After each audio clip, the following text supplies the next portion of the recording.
Company, very much appreciate you joining me. We're asking you to get in touch this morning about your reaction to this news this overnight came and confirmed by the US Coast Guard this morning that banging sounds have been heard by a plane in the search for the missing Titanic sub, using extraordinary technology to try and hear if there is any signs of life in that sub and where it is and if the men can be rescued. 5 men still on board.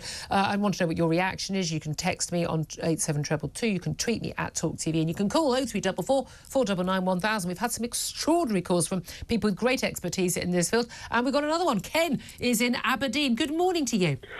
Good morning, Julia. Thank you very much. I'm beginning to think that my entire audience is now made up by people who work with remote-operated vehicles on the ocean floor. Well, it's quite a big industry. Is it this? I mean, we wouldn't have known this. I mean, I wish it wasn't a tragedy like this that we were learning. Now, you've got 50 years' experience working with underwater vehicles.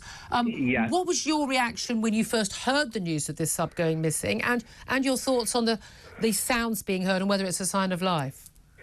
OK, well, as far as the vehicle going missing, if it's an entanglement, which is probably a reasonable chance, what it is, that is not surprising. I mean, that happens in the commercial world of remotely operated vehicles. Why would that mean a loss of communication, though?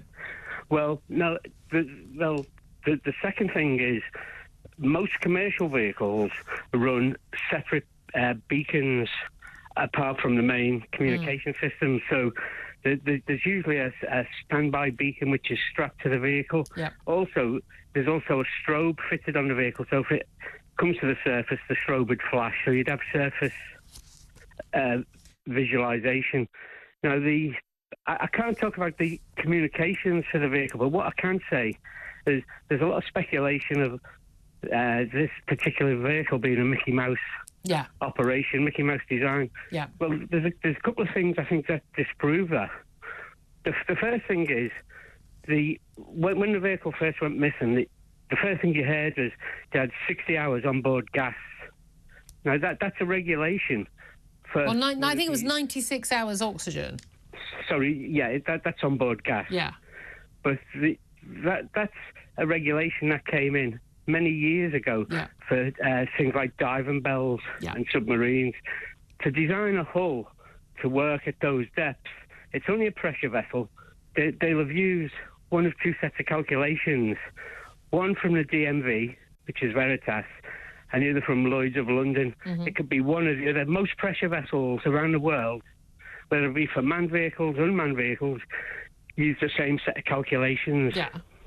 The other thing is, they're saying that, it's made of composites. Well, I'd just like to say that the Royal Navy's rescue vehicle, which was called LR5, which has been retired, was completely composite. It was made in Yorkshire. Right. So you're basically saying, look, so a lot of the criticisms, especially armchair experts like myself, definitely not even an expert, but actually we don't really know that this is the technology that's being used. I guess we had on earlier, another caller was saying, look, these people know what they're doing. This is sort of NASA level of scientific, research and innovation. So do you think, just finally, I mean, the people who've gone down in this, they've had to sign waivers.